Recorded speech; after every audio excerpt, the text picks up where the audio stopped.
Bismillah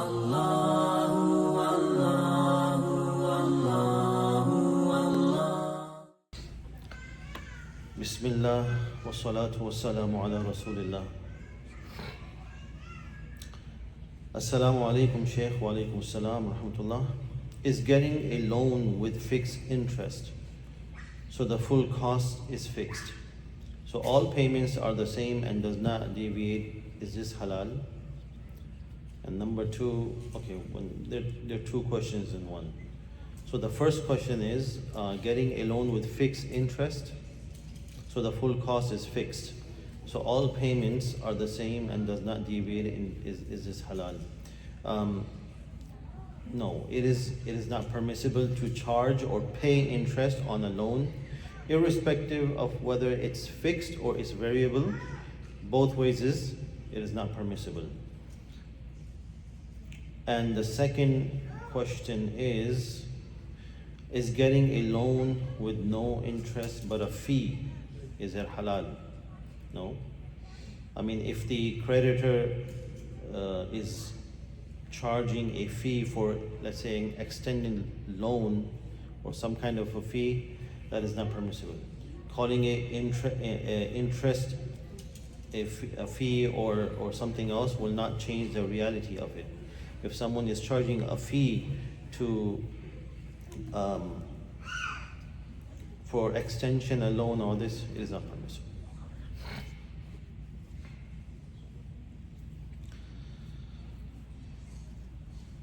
Assalamu alaikum wa alaikum assalam wa rahmatullah. My question is regarding inheritance. If a divorce was to happen Islamically, does my wife take half of everything I own? For example, my house is under my name. Does she own half? What is the ruling for this particular scenario? Okay, first of all, understand this, that inheritance is upon the death of a person. Remember this. Every word is very important. When you're asking a question to a sheikh or a mufti, words matter. It can change. Masala can change. So we have to be very specific about the words, what we are using.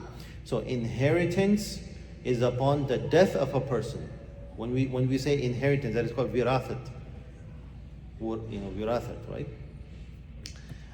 That happens when a person dies and then his family members, the inheritance is distributed with the family members. That is inheritance. Okay. Not upon divorce. When divorce happens, if something is, the money is that is not called inheritance. So one thing. The second thing is the question about when the divorce happened, the wife takes half and all that. I mentioned this many times. I'll mention this ayah in Surah An-Nisa. Ya ayyuhalladhina amanu la ta'kulu amwalakum bainakum bil batil. Okay? Allah subhanahu wa ta'ala says, O believers, do not devour each other's properties by false means. This command is general for each and every believer, that do not take someone else's property unjustly. Do not eat it. Do not hold it up, right? Okay. Now, when divorce happens, there are two things. One is, if the husband is giving the divorce and goes through the court and the court says, okay, this much is the wife's and this much is yours, let's say 50-50. This 50% is not permissible to take from the wife, for the wife. It is haram upon her. Unless if there is a remaining dowry, mahar. Let's say, for example, the husband hasn't given the mahar to the wife and divorce happened.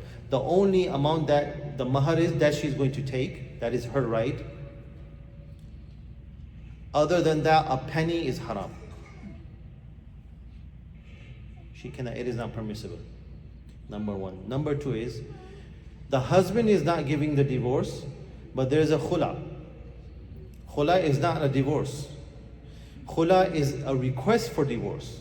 A wife, let's say for example, the husband is not giving divorce. Wife wants a divorce, right? she says to him, okay, I forgive the mahar, or take the mahar back, or any particular amount. Let's say she's buying out the divorce. This is what khula is. She's buying out. She's going, okay, you know what? The mahar that you're supposed to give me, I don't want it. You take it, I don't want it, just free me. Or she already has the mahar, she says, here's your money back, the mahar back, I don't want it, divorce me. Or any other amount, 5,000, 10,000, 50,000, whatever it is. I'll pay you, you just free me. I don't want to leave you anymore. So that is okay, that is to do. But in this situation, when the divorce is happening and the wife is saying, I want this much of your property, this much of this one, it is not permissible in Islam, no matter what. If the court, the judge says, okay, 50%, you're 50%, the woman, if she's a true believer, she's a mu'mina, has taqwa in her, she should say to the judge, I want zero. And if there's a mahar that is to be given from that much amount, not a penny more. It's happening. It's happening nowadays, unfortunately. So the wife shouldn't take anything from the husband. Yes, if the husband is giving it by himself, and that is encouraged in Islam, that when you're separating, you're divorcing your wife, so it is good, a sign of goodness that you give her something, and you're separated very in friendly way. So if the husband is giving to her, you know what? Okay, Islam, you don't want it, but let's say, I'll give you this 50,000. This is from my side. I'm giving it happily. That is totally fine. But if she's getting it like forcefully, that is haram.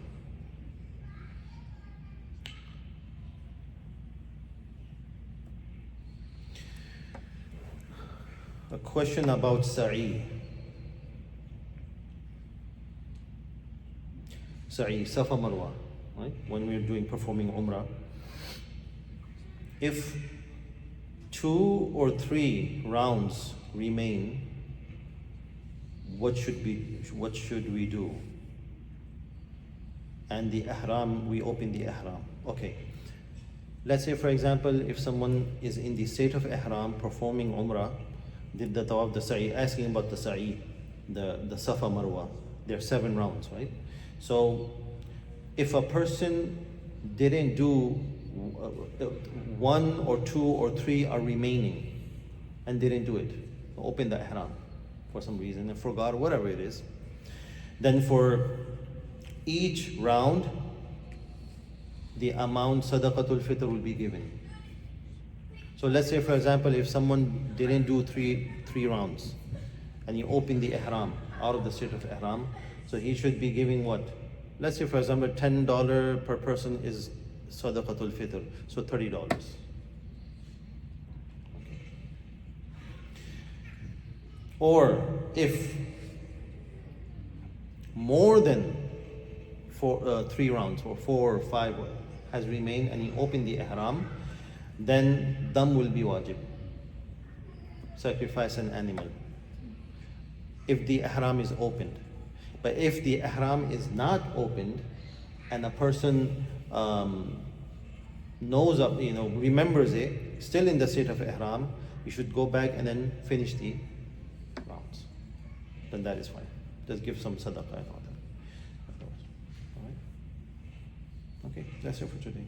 If we go back to the first question, this is how Islamic finance works.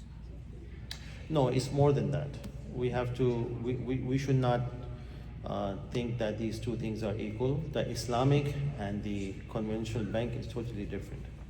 But that's more or less that's how it works. They let's say you have $100,000, they give it to you for, like, just an example, 125, and then you pay the payment on based on 125. Yeah, that's fine.